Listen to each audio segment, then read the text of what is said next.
Eu saúdo a todos com a graça e a paz da parte de Deus e do nosso Senhor Jesus Cristo, o nosso único e suficiente Salvador, o único caminho que leva à vida.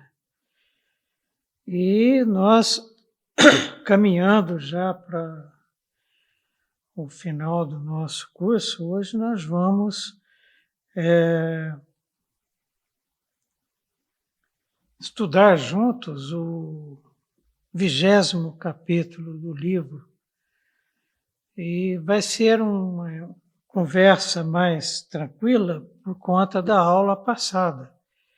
Na aula passada nós tratamos exatamente das abordagens que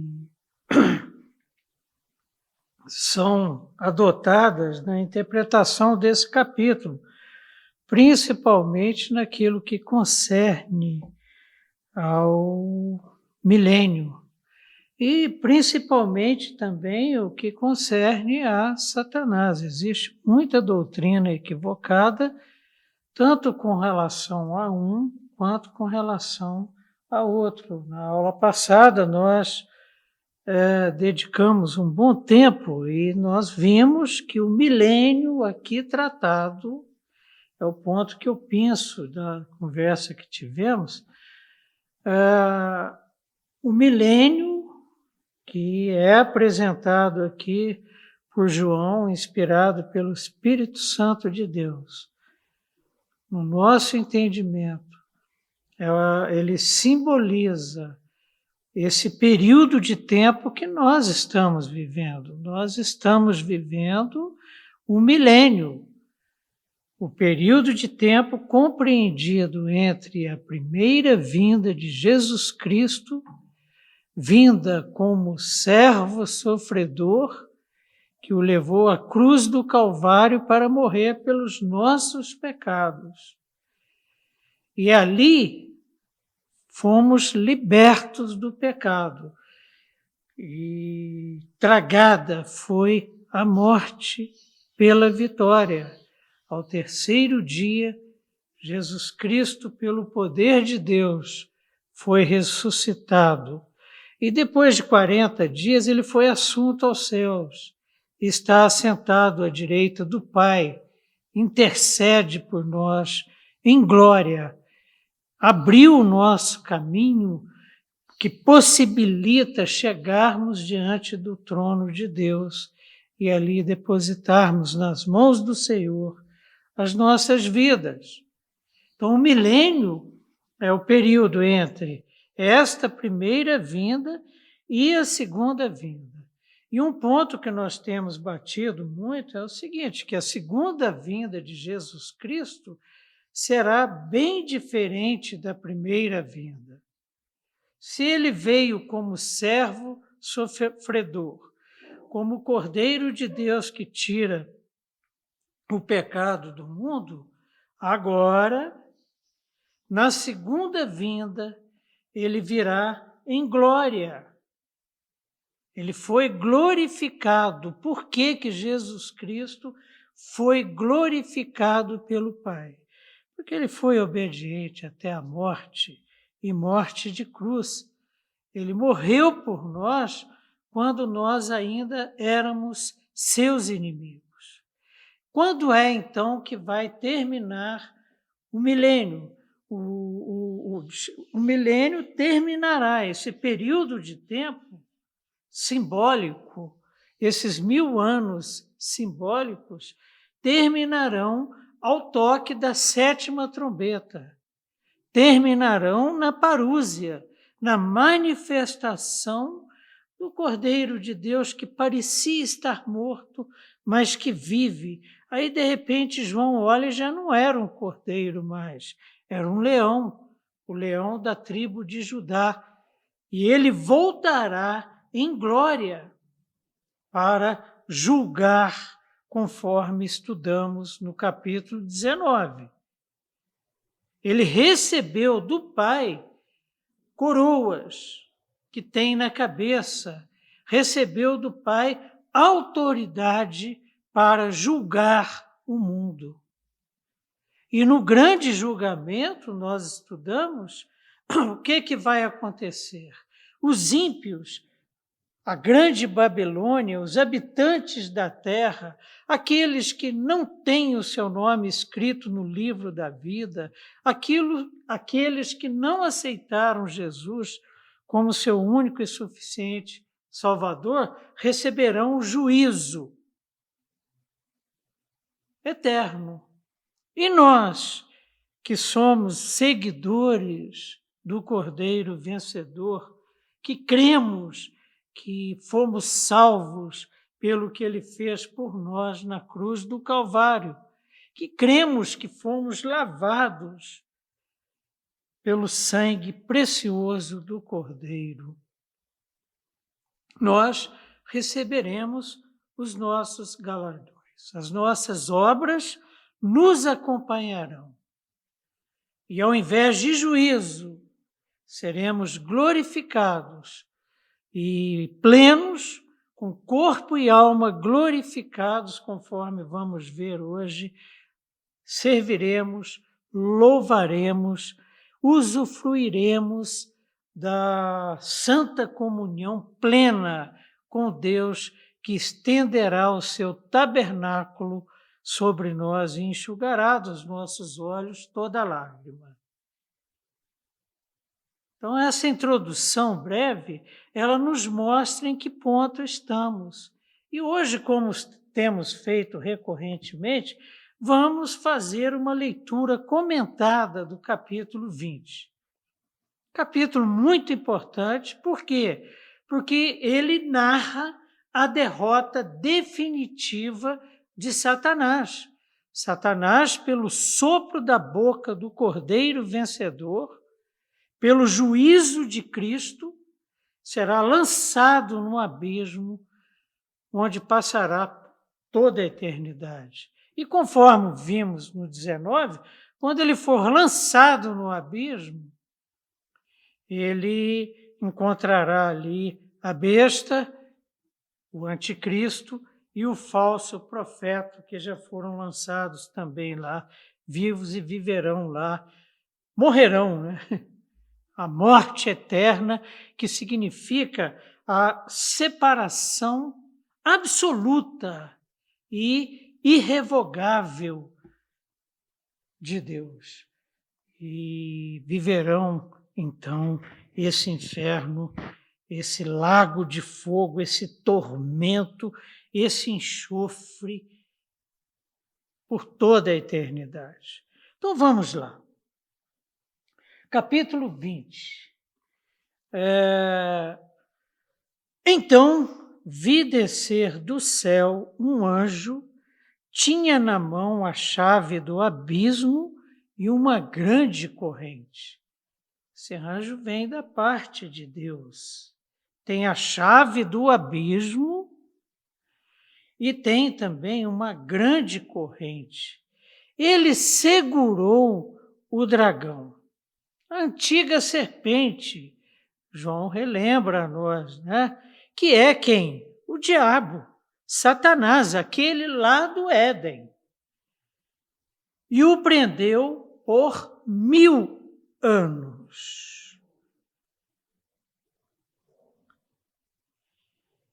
Lançou no abismo, fechou e pôs selo sobre ele, para que não mais enganasse as nações, até que se completassem os 1000 anos. Depois disso, é necessário que ele seja solto por pouco tempo. Esse pouco tempo nós já trabalhamos juntos aqui por 2 vezes. Primeiro, na medição do tempo. Deus ordena que não seja medido o pátio externo, porque esse pátio externo seria entregue aos gentios, que perseguiriam a igreja por pouco tempo, 3 anos e meio, segundo Daniel, um tempo, meio tempo, 2 tempos, 3 anos e meio, um tempo simbólico, um tempo curto. Vamos ver por quê. Vimos também, quando estudamos as 2 testemunhas que representam a igreja, tanto o pátio externo, que foi dado aos gentios representando o mundo, e, no caso, o pátio interno representando a igreja. Então, o que acontece? E no caso das 2 testemunhas que representam a igreja, e os inimigos das 2 testemunhas? O mundo. E foi dado ao mundo, aos habitantes da terra, perseguirem as 2 testemunhas, e elas são mortas. Tanto lá na medição do templo, é afirmado o quê? Que os gentios prevalecerão. E no caso das 2 testemunhas, também as 2 testemunhas são mortas. Isso significa o quê, gente? Que todas as vezes que ouvirmos que seremos poupados da grande tribulação, a tribulação final, o escatom, que vai durar 3 anos e meio, todas as vezes que ouvirmos isso, devemos lembrar o seguinte, que Deus não nos poupará da grande tribulação. Ele nos poupará porque somos selados na tribulação, na grande tribulação. As 2 testemunhas foram mortas, ficam expostas na praça da grande cidade por 3 dias e meio, e depois ressuscitam em glória. E aquela multidão fica atemorizada com o que aconteceu. Então, esta é a realidade. E o que está sendo dito aqui, então? Vamos voltar aos 3 primeiros versículos de Apocalipse 20. João, primeiro, vê um anjo descendo do céu com uma chave que abre e fecha o abismo. Nós já vimos alguma coisa parecida com isso em Apocalipse 9:1. Lembram?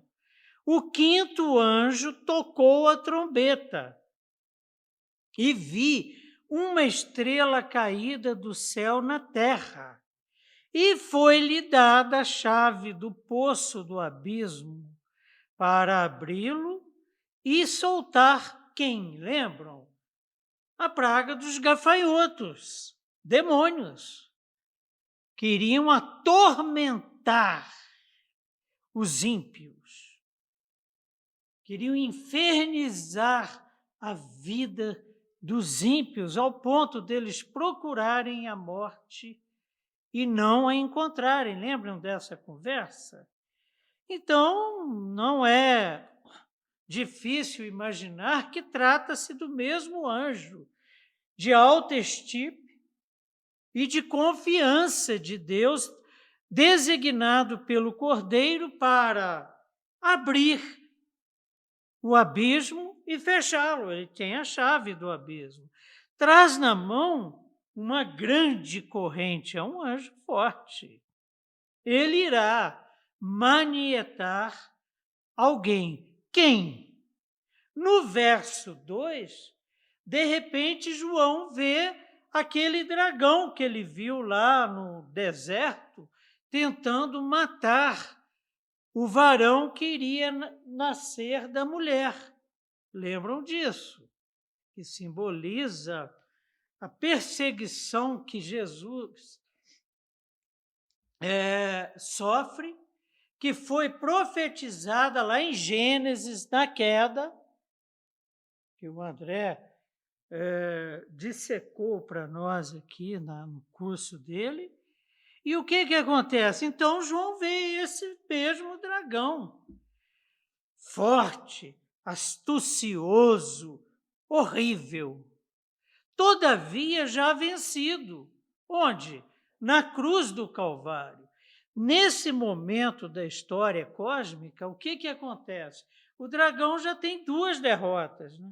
A primeira aconteceu no céu, a gente vai ver já já. Miguel e seus anjos o vencem. E a segunda e a maior derrota na cruz do Calvário. Então ele vê esse grande dragão horrível.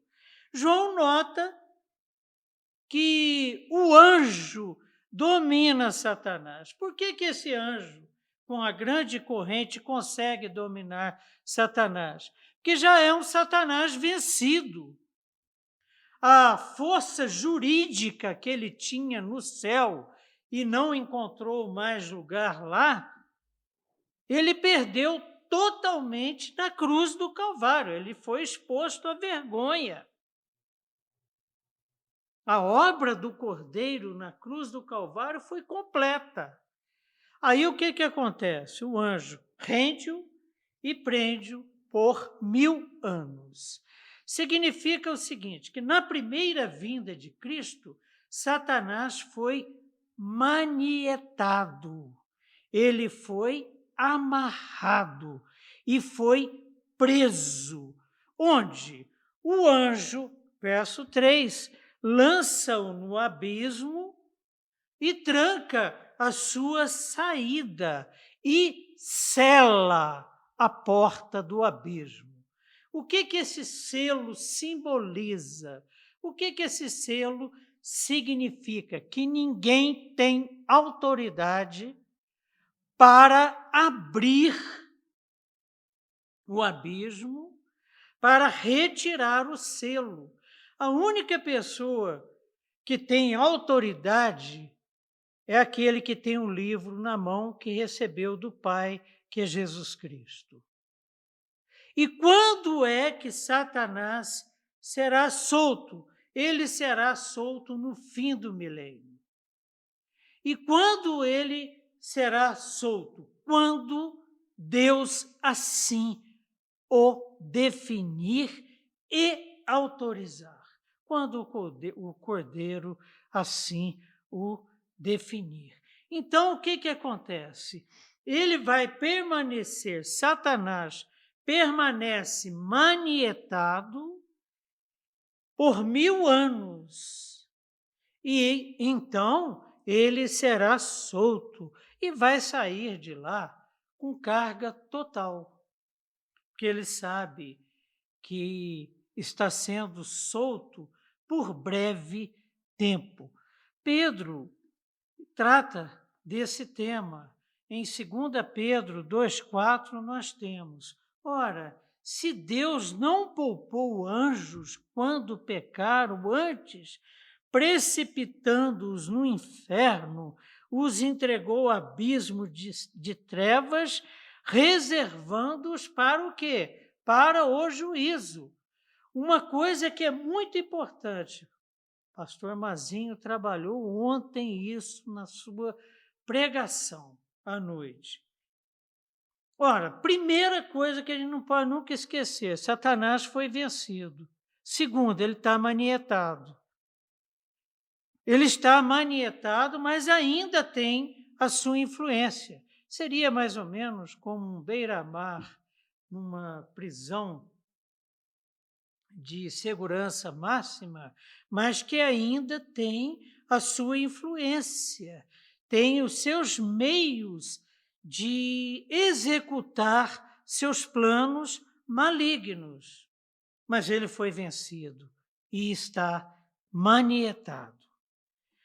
E está manietado por 1000 anos. E será solto quando? Na grande tribulação, no início do escatom, que são os eventos finais abreviados de um tempo breve, que foi abreviado por Deus, de 3 anos e meio.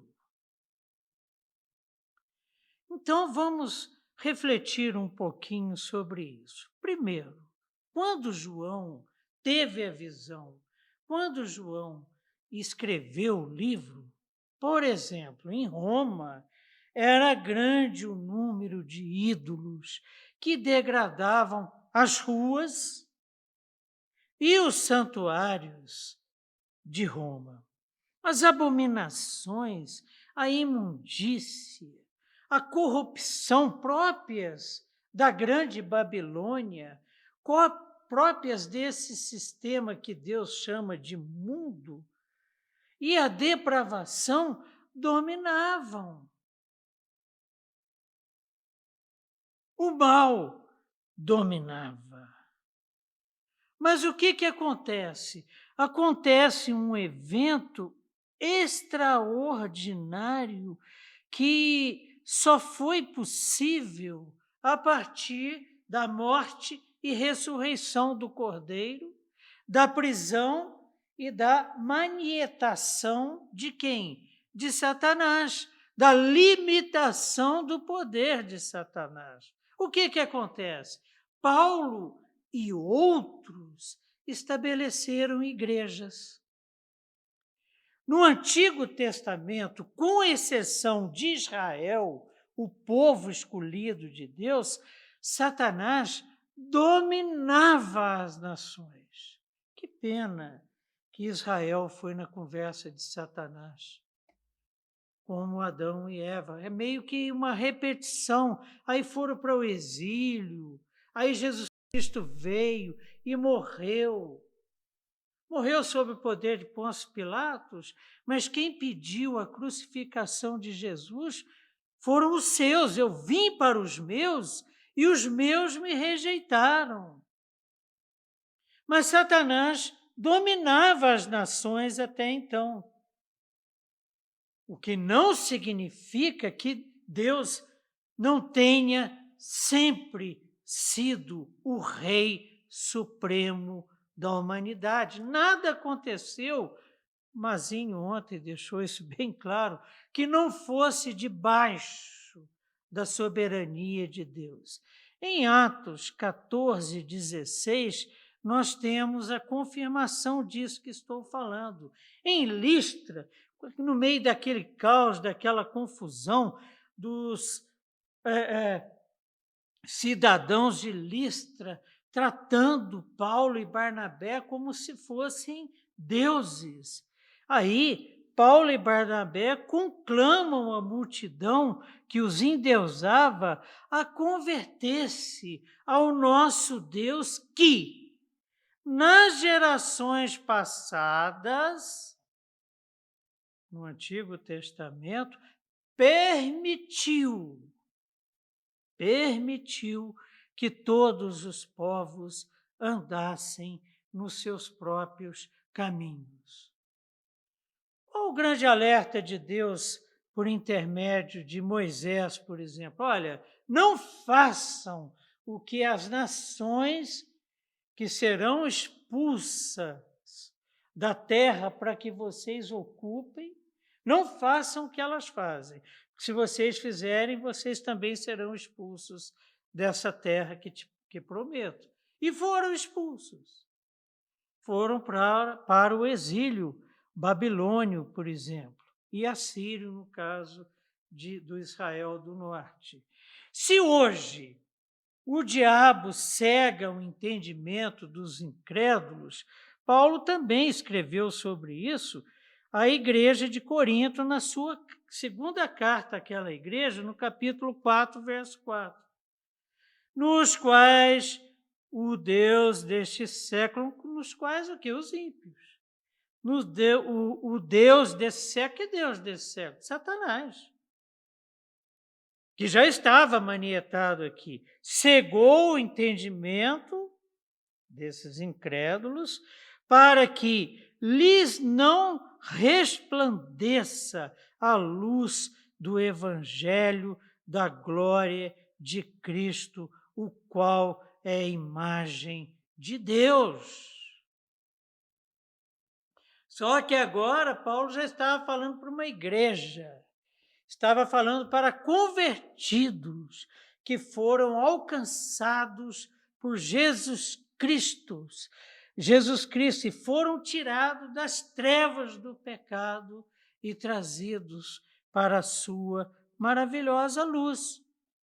Muito mais na antiga dispensação, Satanás, solto, cegava os incrédulos, impedindo-os de conhecerem essa maravilhosa luz que nos alcançou.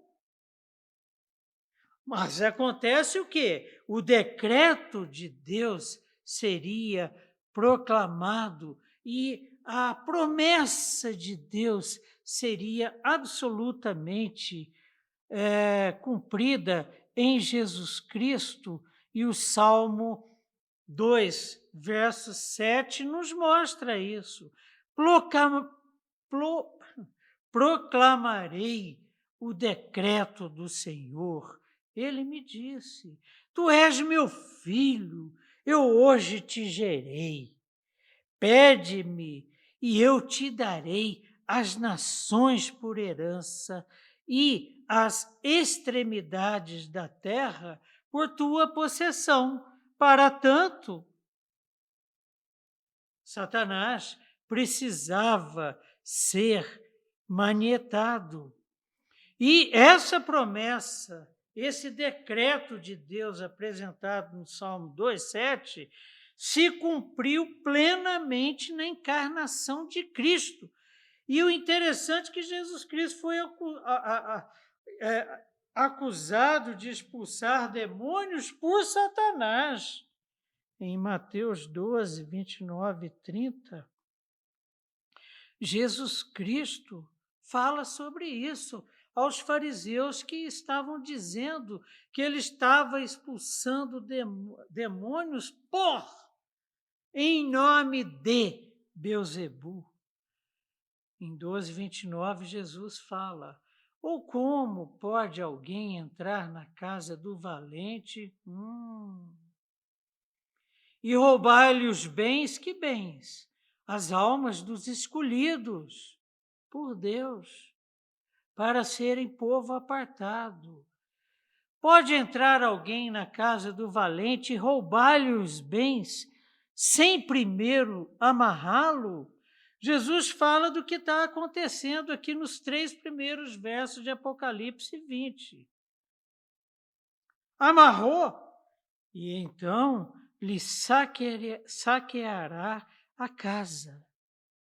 Aí, sobre essa questão de dizer que ele estava expulsando demônios em nome de Beelzebu, ele afirma: quem não é por mim é contra mim, e quem comigo não ajunta, espalha. Jesus sabia muito bem quem era e quem estava nele.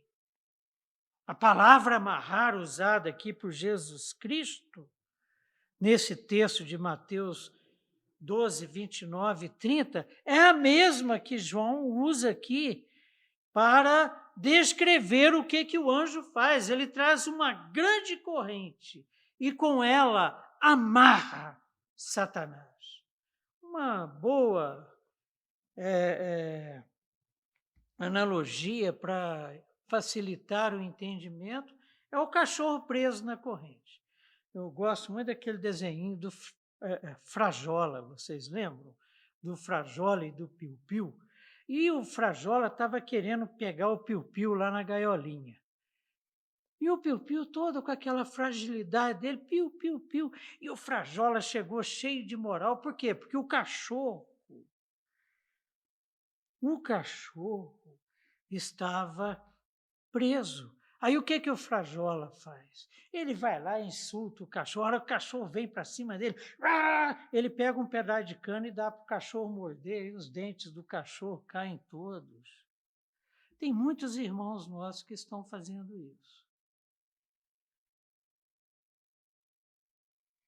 Olha, Satanás foi vencido, Satanás está amarrado, mas ele ainda age no milênio, porque Deus permitiu. Seus demônios trabalham para ele. Eu conheço muita gente que fica batendo o pé, chega a levantar poeira e fica desafiando Satanás.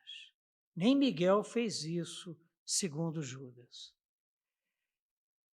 Nem o que o Frajola, não vou contar o final da história, mas estava fazendo, não se faz.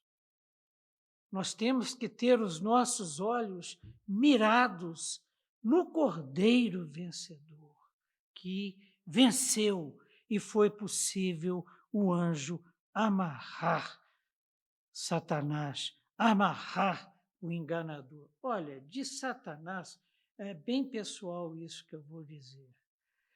Eu sei que ele é o pai da mentira, eu sei que ele é enganador, que veio para matar e destruir. Para mim isso basta.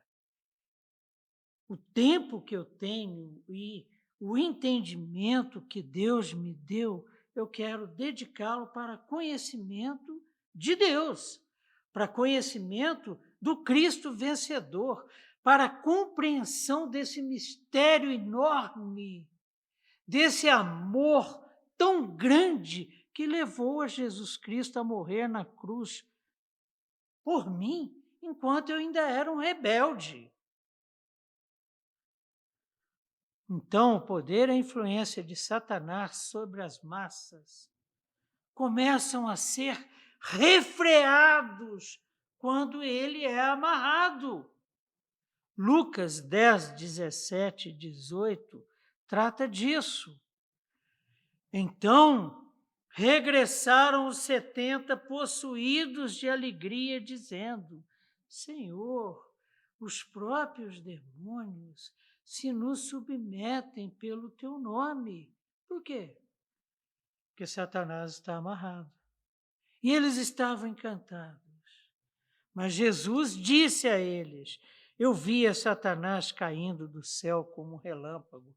Jesus tem aquela visão de quando Satanás foi expulso do céu, descendo como um relâmpago, com fúria. Foi manietado e tem, então, o seu poder cerceado. Por isso que os discípulos de Jesus, os 70, expulsavam demônios, porque Satanás está manietado. Chegou o reino dos céus. Chegou o momento de ser julgado esse mundo. João 12, 31, 32 registrou que chegou o momento de ser julgado esse mundo. E quem está falando é Jesus Cristo. E agora o seu príncipe será expulso. Estamos na reta final da história da humanidade. E eu, quando for levantado da terra, atrairei todos a mim mesmo. Expulsar tem a mesma raiz no original que o termo aqui traduzido para lançar no abismo, tirar de cena, inibir o poder para que a igreja prevaleça. Tudo isso, gente, só foi possível porque nós estamos vivendo esta realidade pelo sofrimento de Cristo na cruz e o envio do Espírito Santo de Deus, conforme ele prometeu.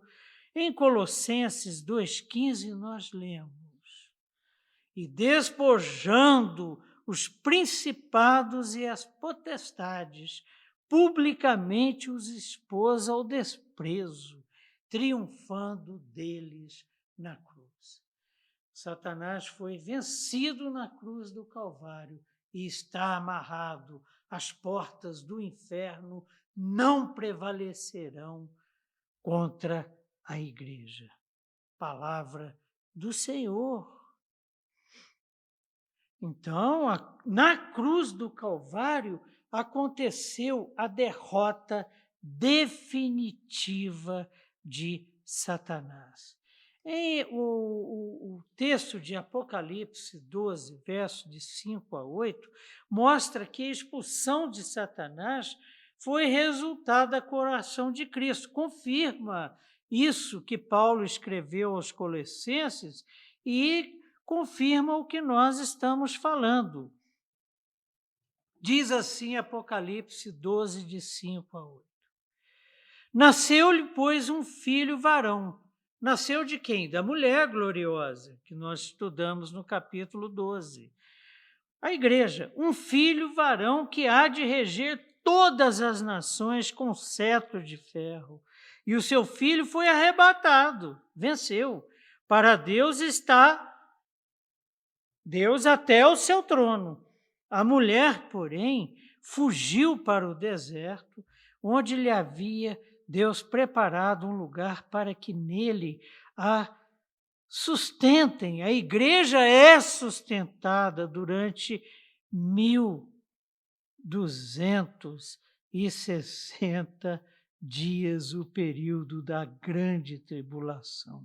Houve peleja no céu. Aí, de repente, a partir dessa vitória de Cristo, que está assentada à direita de Deus Pai, já é focado o quê? A peleja que houve no céu. Por quê? Porque Jesus Cristo morreu na cruz do Calvário. Por isso Miguel venceu Satanás lá no céu e o expulsou do céu. Por isso o anjo agora está manietando Satanás. Miguel e seus anjos pelejaram contra o dragão. Também pelejaram o dragão e seus anjos. Todavia, não prevaleceram, nem mais se achou no céu lugar para eles. O sangue derramado na cruz do Calvário cobre toda a eternidade. Cobre toda a eternidade. Por isso Deus falou lá no Éden: a serpente vai ferir o calcanhar do descendente de Adão, mas este lhe esmagará a cabeça. É o que nós experimentamos, porque estamos vivendo a plenitude dos séculos. A prisão de Satanás começa com a primeira vinda. Essa amarração está também associada à obra de missões e com o testemunho da igreja. Nós fazemos parte dessa vitória sobre Satanás, conforme Apocalipse 12. Lembram? Que nem diante da própria morte negamos o nome daquele que venceu. A vitória, então, está escrito lá, se deu por Cristo na cruz do Calvário e pelo testemunho dos santos, o testemunho dos seus seguidores. Antes da vitória de Cristo na cruz, a salvação estava em grande parte limitada aos judeus. Então, a verdade do Evangelho começa a tomar lugar. Ide por todo o mundo e pregai o Evangelho a toda a criatura, até os confins da terra. Satanás está preso e impedido de enganar as nações. Sua prisão por 1000 anos cerceia sua influência. Mais uma vez, Mateus, capítulo 16, verso 18. Também eu te digo que tu és Pedro, e sobre esta pedra, sobre esta verdade, sobre esta rocha, edificarei a minha igreja, o meu corpo e a minha família, e as portas do inferno não prevalecerão contra ela. Por quê? Porque o Cordeiro venceu na cruz do Calvário, a centralidade da cruz na história cósmica. Mediante a pregação da palavra aplicada pelo Espírito Santo, que foi derramado abundantemente sobre nós, os eleitos de todas as partes do mundo, seremos, então, resgatados das trevas para a maravilhosa luz de Cristo. Eu sou a luz do mundo. Então vejam bem, esses 3 versos narram mais uma derrota parcial de Satanás, porque a derrota total foi na cruz. Então ele foi manietado e durante os 1000 anos que vão da primeira vinda de Cristo à segunda vinda, ele é cerceado em seu poder contra a igreja, contra o povo de Deus, contra os escolhidos de Deus e ao Cordeiro que venceu. Verso 4. Vi também, aí a cena muda. Todas as vezes que João fala, vi, a cena muda. E lembrem vocês desse macete, dessa dica para a leitura do livro de Apocalipse. João está narrando fatos eternos e, então, não há uma narrativa linear, cronológica. Ele vai narrando aquilo que o Espírito de Deus vai revelando para ele. Então, vi. E agora, depois dessas coisas, eu vi. Então, ele diz aqui, vi também tronos, e nestes sentaram-se aqueles aos quais foi dada a autoridade de julgar.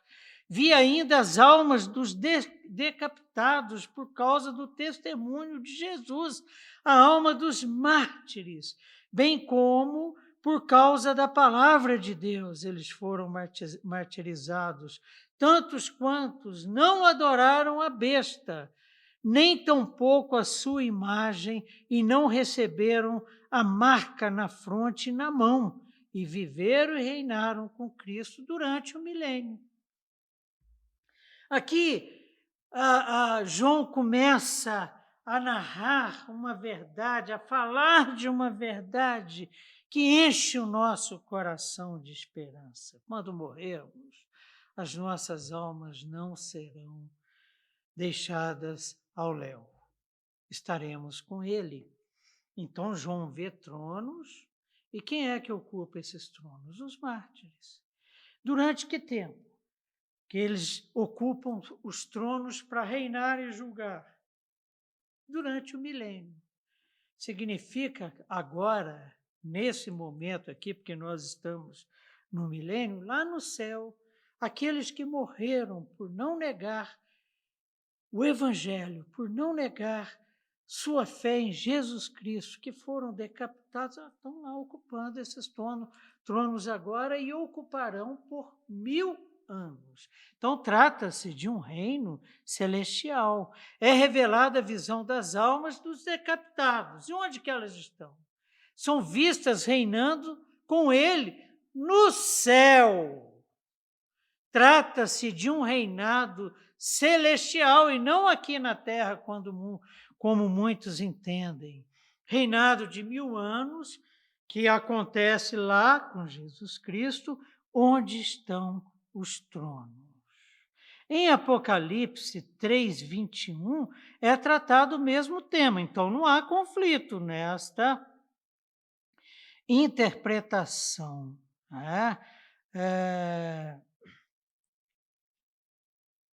Ao vencedor, promessa.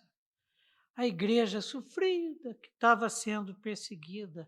Ao vencedor, dar-lhe-ei sentar-se comigo no meu trono, assim como também eu venci e me sentei com o meu Pai no seu trono. Aqui, neste momento, em Apocalipse, o que está acontecendo? Nós estamos aqui passando por tribulações, passando por sofrimentos, passando pela sedução da grande meretriz, passando pela sedução imposta por Satanás. Haverá um momento em que isso alcançará um nível extremo, que é o escatom. Mas nós estamos vivendo aqui, e lá no céu, nossos irmãos em Jesus Cristo, que já morreram, suas almas foram glorificadas e estão lá ocupando tronos durante esse milênio. À nossa espera. Podemos morrer antes do milênio ou viver até o final dele, que marca a volta de Jesus Cristo, o toque da sétima trombeta. Ocorre também onde onde estão as almas dos mártires. Esses que foram decapitados, como foi o caso de Paulo, por exemplo, onde é que as almas dos mártires estão? Vamos ver. Apocalipse 6, 9 e 10. Quando ele abriu o quinto selo, quem é que abre os selos? O Cordeiro vencedor, o único digno de receber o livro e abrir-lhe os selos. Quando ele abriu o quinto selo, vi debaixo do altar as almas daqueles que tinham sido mortos por causa da palavra de Deus e por causa do testemunho que sustentavam. Como foi o caso de Paulo. Clamaram em grande voz, dizendo: até quando, ó soberano Senhor, santo e verdadeiro, não julgas nem vingas o nosso sangue dos que habitam sobre a terra? Então eles estão lá clamando. As almas dos mártires estão sob o altar, diante do trono, pertinho de Deus. Observe que aqui não há, em nenhum desses textos que nós lemos, referência à ressurreição dos corpos. Quando morrermos, seremos sepultados e os nossos corpos ficarão lá na sepultura. E as nossas almas subirão para o céu glorificadas e participarão desses processos aqui. Estarão assentadas em tronos, estarão sob o altar diante do trono, clamando, pedindo a vindicação de Deus sobre os inimigos do seu povo. A distinção entre corpo e alma é até mesmo enfatizada. Por exemplo, a alma dos decapitados. O corpo, a cabeça lá, o restante do corpo que permanece na sepultura. Mas a alma foi glorificada e está no céu. Almas aqui não significam pessoas, que é corpo e alma, como acontece em Gênesis 46, 27, por exemplo, quando Moisés registrou todas as pessoas da casa de Jacó que vieram para o Egito, quando José arrumou tudo para recebê-las lá no Egito, foram 70 pessoas. Aqui está tratando só de alma. Há uma distinção. Reinam durante a dispensação, até a segunda vinda de Cristo. Durante o quê? O milênio. Todos aqueles irmãos nossos, vamos pegar lá na época de João, que por conta do testemunho, muitos negaram a Jesus Cristo. Mas os que não negaram foram, por exemplo, perseguidos e mortos. Muitos, inclusive, foram transformados em tochas humanas vivas, que eram usadas para iluminar Roma. As almas destes mártires estão lá sob o altar diante do trono. Reinam durante a dispensação até a segunda vinda de Cristo. Estão lá com Ele, na glória. Com a segunda vinda e a ressurreição dos corpos, esse reinado é interrompido. Então nós estamos falando aqui de duas ressurreições. A primeira ressurreição das almas, dos santos. A segunda, os corpos serão glorificados e se juntarão, se reencontrarão com essas almas. Aí há uma interrupção deste reinado. Voltarão a ser corpo e alma, ambos glorificados e remidos. Após isso, os santos, nós reinaremos não por tempo limitado, mas por toda a eternidade. Quer ver só o que nós vamos ver no último dia do nosso curso? Apocalipse 22, 5. Então, já não haverá noite, nem precisam eles, nós, de luz de candeia, nem da luz do sol, que estaremos sendo inundados pela luz do Senhor, porque o Senhor brilhará sobre eles e reinarão pelos séculos dos séculos. Amém. Sabe onde? Nos novos céus e na nova terra, que nós vamos estudar a semana que vem, que todas as vezes que eu lembro disso, que eu leio isso, eu lembro, sabe de quem? Do Heavy Hood, do nosso querido reverendo Rudival. Ainda hei de surfar com ele, uma super onda nos novos céus e na nova terra, mas uma onda assim que a gente vai ficar passando a mão assim na parede dela, assim, dentro do tubo, e se bobear, a gente vai ficar lá pelos séculos dos séculos. Aleluia! Reinaremos por toda a eternidade. Quando? Depois da segunda ressurreição. Daqui para frente a gente vai tratar disso com mais calma. Verso 5. Os restantes dos mortos não reviveram até que se completassem os 1000 anos. Esta é a primeira ressurreição. A primeira ressurreição, só santo ressuscita nela. Morreu, o corpo fica sepultado ou foi incinerado, não interessa. A alma foi glorificada e reina durante o milênio. E os ímpios não participam dela. A alma vai para onde? Para o Hades. Vai, sabe para onde? Para o inferno. Por isso que nós não podemos desanimar. Por isso que nós devemos ser sal e luz. Por isso que devemos ser a luz desse mundo, para todos aqueles que Deus colocar nas nossas vidas, para que todos estes conheçam do Evangelho, conheçam a salvação em Cristo Jesus. Que se morrerem nas trevas, permanecerão nas trevas, enquanto nós, os gemidos, estaremos onde? Reinando na glória. Trata-se da primeira ressurreição, a transladação da alma da terra pecadora para o céu glorioso de Deus. Seremos glorificados como glorificadas foram as duas testemunhas.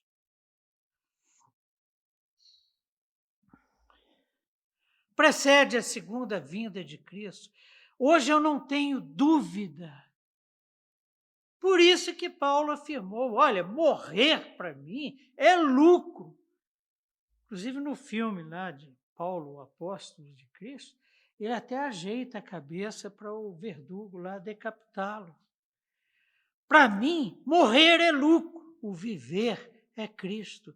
Quando morrermos, olha, se eu morrer amanhã, não fica chorando, não. Glorifica a Deus com a certeza de que eu estarei com Ele na glória, reinando. É o que está escrito. Esperando que você chegue para um reencontro. E depois, quando Jesus Cristo voltar, o nosso corpo também será glorificado. E nas nuvens nos encontraremos com Cristo, nos encontraremos com o nosso corpo e reinaremos. A partir dali é o juízo, onde receberemos o nosso galardão e reinaremos com ele por toda a eternidade. 6. Agora, os ímpios não participam da primeira ressurreição. Morreu, vai para o inferno a alma. Quando Jesus voltar, corpo e alma estarão diante dele e receberão dele o juízo, a morte eterna. 6. Bem-aventurado e santo é aquele que tem parte na primeira ressurreição. Quem é que tem parte na primeira ressurreição? Só quem aceitou Jesus Cristo como seu único suficiente Salvador e vive em conformidade com a vontade dele e com a vontade do Pai revelada nas Sagradas Escrituras. Só quem tem o seu nome escrito no livro da vida do Cordeiro é que participa da primeira ressurreição. Bem-aventurado e santo, porque é declarado santo diante principados e potestades, declarados santos em nome de Jesus Cristo. Sobre esses, a segunda morte não tem autoridade. Que segunda morte é essa? A morte eterna. A morte daqueles que vão passar a eternidade junto com Satanás, junto com o falso profeta, junto com o anticristo, junto com os ímpios por toda a eternidade. Sobre esses, a segunda morte não tem autoridade. Pelo contrário, serão sacerdotes de Deus e de Cristo e reinarão com ele os 1000 anos, até a glória, até a volta gloriosa de Jesus Cristo. Amém. Amém. Verso 7. Quando, porém, se completarem os 1000 anos, ou seja, quando estiver próxima a volta gloriosa de Jesus Cristo, o que vai acontecer? Quando, porém, se completarem os 1000 anos, Satanás será solto da prisão. Quem é que vai decretar a soltura de Satanás?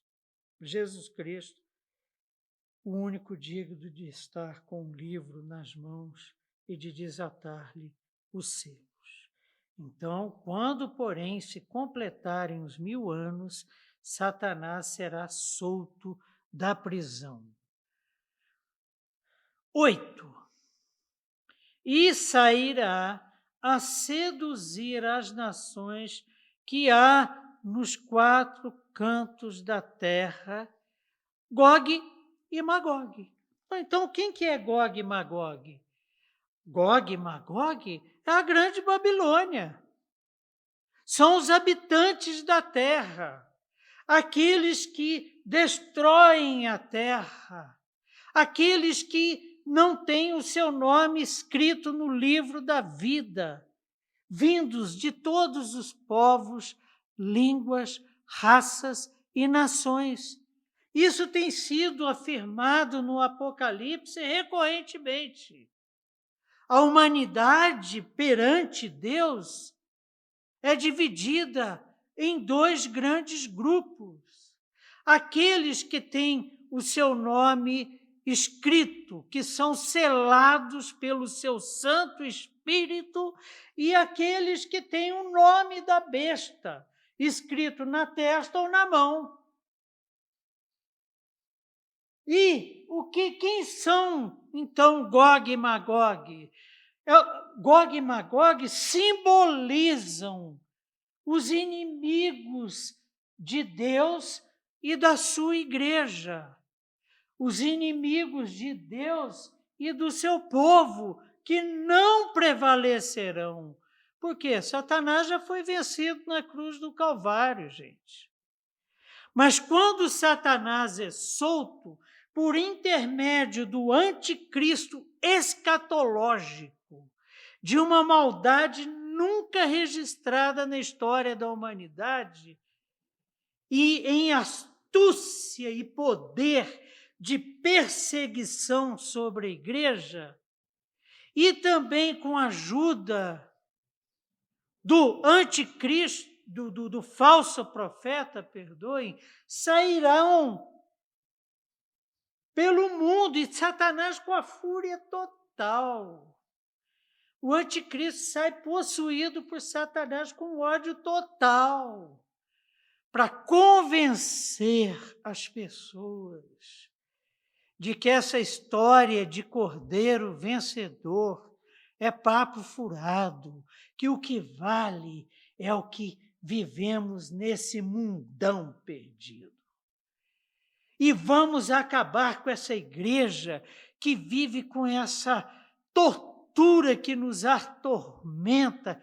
Vai ser o discurso do anticristo.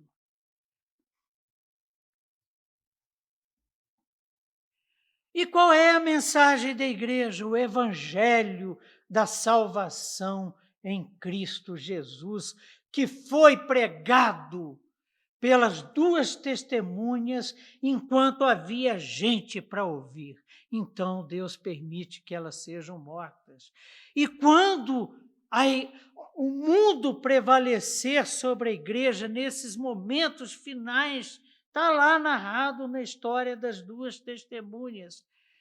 Elas mortas na praça, com os seus corpos expostos por 3 dias e meio, que é uma humilhação, e o povão perdido, Gog e Magog, comemorando, trocando presentes, o que caracteriza culto a demônios. Mas vamos continuar. O número o número dos formadores dos exércitos de Gog e Magog é como a areia do mar. 9. Marcharam então pela superfície da terra, simbolicamente pelo leito seco do Eufrates. Lembram? Marcharam então pela superfície da terra e sitiaram o acampamento dos santos, a cidade querida. Desceu, porém, fogo do céu e os consumiu. Vai haver um momento em que a igreja vai ficar absolutamente cercada, acuada pelas forças do mal. Aí Jesus Cristo entra em cena. Aí a parúzia. E o que vai acontecer? Desceu fogo do céu e os consumiu. A volta gloriosa de Jesus Cristo. E olha que tratamento amoroso de Deus para com nós, para conosco, a sua igreja, a sua família, o corpo de Cristo, a noiva do Cordeiro. Cidade querida, formada pelos santos de Deus, o seu povo do qual nós fazemos parte. E ali acuados por Gog e Magog. E parece que não há saída, porque as forças do mal estão prevalecendo contra a igreja, até quando Deus permite. Aí desce fogo do céu, desce o diabo, o sedutor deles, Satanás, foi lançado para dentro do lago de fogo e enxofre, onde já se encontram não só a besta, como também o falso profeta, e serão atormentados de dia e de noite pelos séculos dos séculos. A descrição de uma batalha, a descrição da batalha do Armagedon, não, porque é uma batalha do Senhor e ela já foi vencida. Onde? Na cruz do Calvário. Ezequiel trabalha o Armagedon. Ezequiel 38, verso 21, diz assim: chamarei contra Gog a espada em todos os meus montes, diz o Senhor Deus. A espada de cada um se voltará contra o seu próximo. Vão se matar uns aos outros lá no meio da confusão. Contenderei com ele. Quem está falando? O Senhor. Contenderei com ele por meio da peste, do sangue, chuva inundantes, grandes pedras de saraiva, fogo e enxofre. Farei cair sobre ele, sobre as suas tropas e sobre os muitos povos que estiveram com ele. Tu, pois, ó filho do homem, assim diz o Senhor Deus, dize às aves de toda espécie e a todos os animais do campo.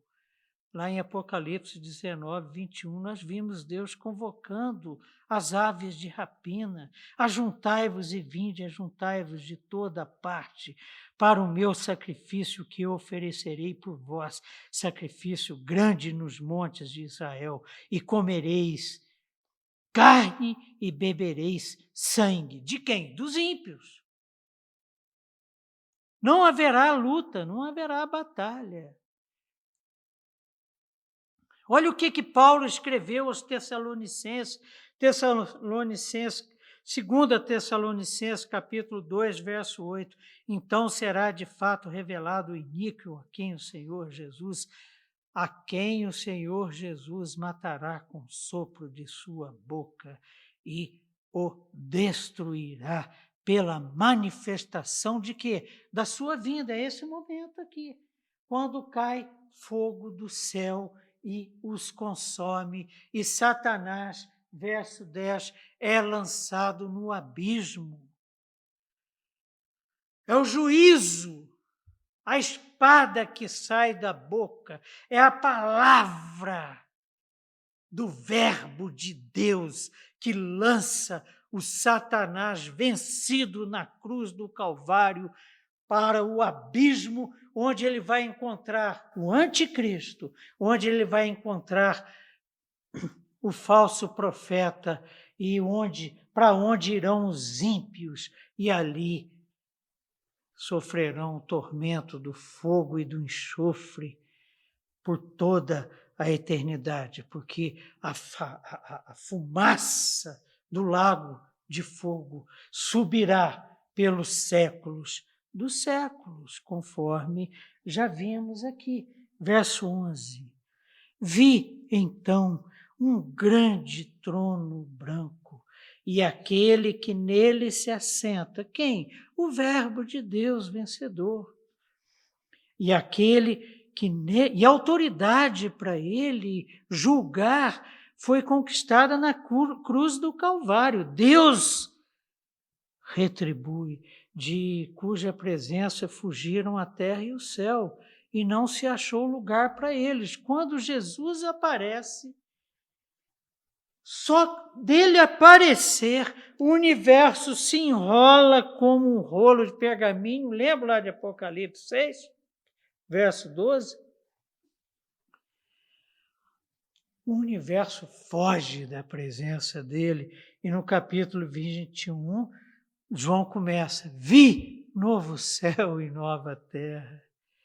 Então Jesus julga Satanás e manda Satanás para o abismo, que é o lugar dele, por toda a eternidade. Ele vai ficar lá vivo no tormento. Vinha um grande trono, e aquele que nele se assenta, de cuja presença fugiram a terra e o céu, e não se achou lugar para eles. Vi também os mortos, os grandes e os pequenos, postos em pé diante do trono. Então se abriram livros, ainda outro livro, o livro da vida foi aberto, e os mortos foram julgados segundo as suas obras, conforme o que se achava escrito nos livros. Deu o mar os mortos que nele estavam, 13. A morte e o além entregaram os mortos que neles havia e foram julgados, um por um, segundo as suas obras. Então, a morte e o inferno. O Hades. Para onde é que vai a alma do ímpio quando ele morre? Para o inferno, para o Hades. Então, olha que coisa, a morte e o inferno foram lançados para dentro do lago de fogo. Esta é a segunda morte, o lago de fogo. morte que, única e exclusivamente pelo que aconteceu na cruz do Calvário e no sepulcro ao terceiro dia, quando Jesus Cristo ressuscitou, vencendo a morte, tragada foi a morte pela vitória. Só por ele nós não experimentaremos. Nós já estaremos na glória, reencontrando nossos corpos, participando do juízo, recebendo o galardão e entrando para as bodas do Cordeiro que durarão toda a eternidade. E se alguém não for achado inscrito no livro da vida, esse foi lançado para dentro do lago de fogo.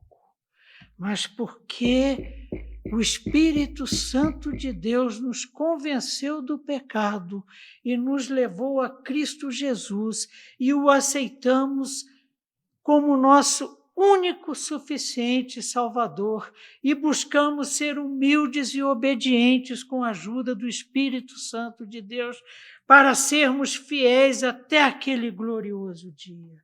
O nosso nome está escrito no livro da vida e não seremos lançados no lago de fogo. Aqueles que forem julgados como pecadores receberão do juiz, do grande juiz de Deus, Jesus Cristo, o Cordeiro vencedor, o Verbo de Deus, vai decretar o juízo final. E qual é o juízo final? Será lançado no lago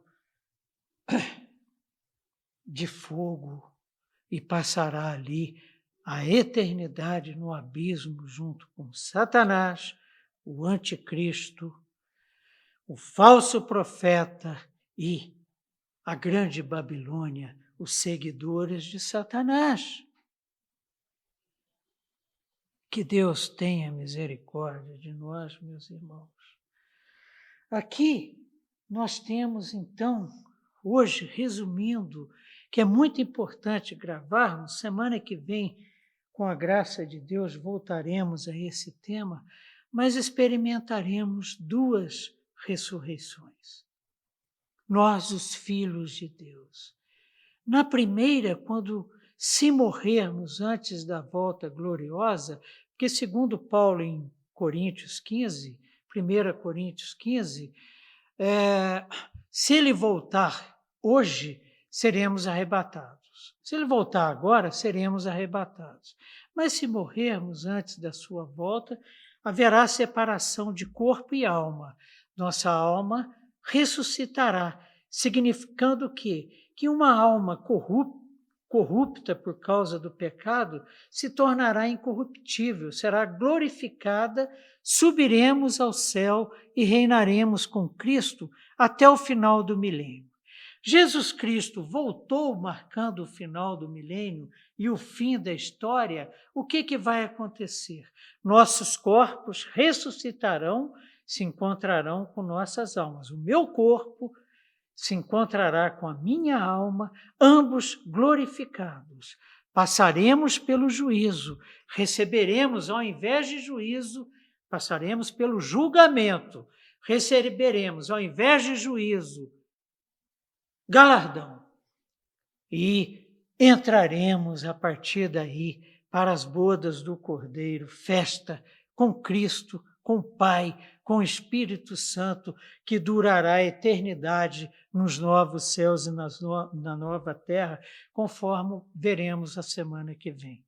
E os ímpios? Os ímpios, estes, quando morrerem, não experimentarão a primeira ressurreição. O que vai acontecer então? Seus corpos ficarão na sepultura. A sepultura simbolizando aqui o depósito do corpo, separado da alma, o corpo sem vida, que será decomposto. Tá? Então, o que vai acontecer? O corpo ficará na sepultura e a alma do ímpio vai para o inferno, vai para o Hades. Quando Jesus voltar, corpo e alma do ímpio ressuscitarão, só participarão da segunda ressurreição.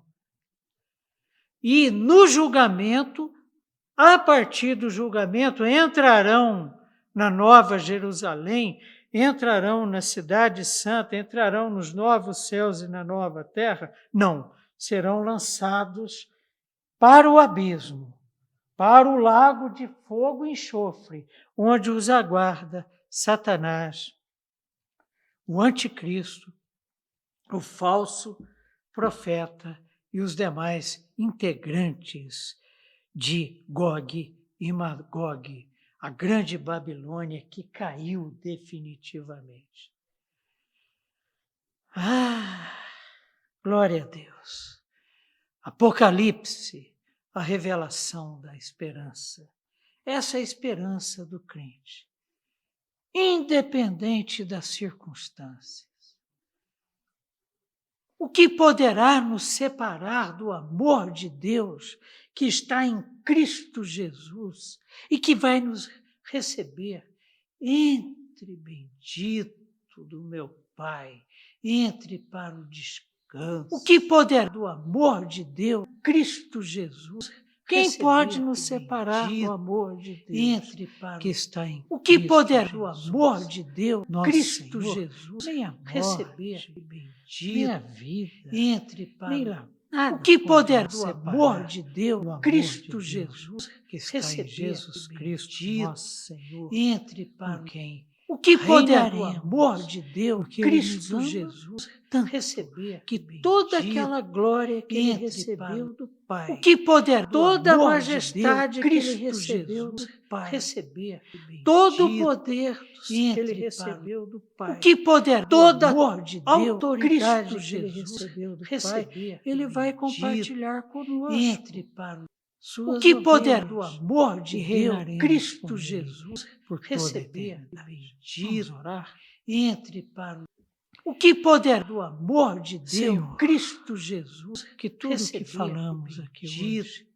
entre para o que poder do amor de Deus, Cristo Jesus, receber, bendito, entre para o que poder do amor de Deus, Cristo Jesus, receber de gratidão, tenha sido um culto, o que poder do amor de Deus, Cristo Jesus, receber por tudo o que o Senhor fez por nós, entre para o que poder do amor de Deus, Cristo Jesus, seja receber bendito coração, entre para o que poder do amor de Deus, Cristo Jesus, receber essas palavras sagradas, entre para o que poder do amor de Deus, Cristo, que encontramos na tua palavra e compartilhamos com os nossos irmãos aqui hoje. Cristo Jesus, para que possamos viver de modo digno, sagradas, de modo santas, conforme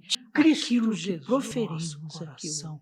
Essas palavras sagradas, amém, santas, bem, Cristo Jesus, é isso. Coração, essas palavras estamos sagradas, aqui aguardando santas, a sua manifestação, Cristo sugestões, críticas, essas dúvidas sagradas serão muito santas, bem, temos Cristo recebido Jesus, notícias interessantes, essas palavras sagradas, Rudinho e família, santas, bem, Cristo Jesus, que durante a pandemia lá em Manaus, essas palavras foi um pesadelo aquilo ali, santo, um negócio assim, bem, Cristo Jesus, nosso coração, enche o nosso coração de tristeza e de vergonha também do que aconteceu Cristo em Manaus, Jesus, nosso coração, e durante essas a pandemia eu estava lá, sagradas, acompanhando o nosso curso. Bem, graças a Deus, Cristo Jesus, nosso coração, Deus nos essas palavras sagradas, guarde, santas, e bem, até a semana Cristo que vem, Jesus, nosso coração, se Deus quiser, essas quando estaremos estudando sagradas, o capítulo 21, santas, a nossa bem,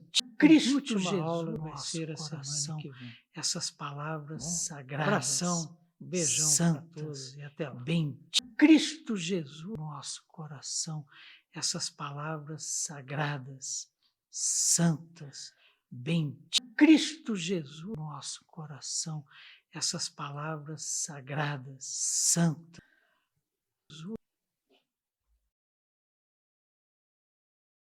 Cristo Jesus.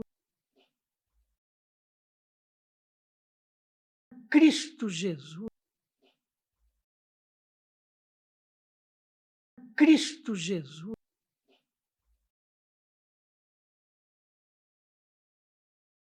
Cristo Jesus.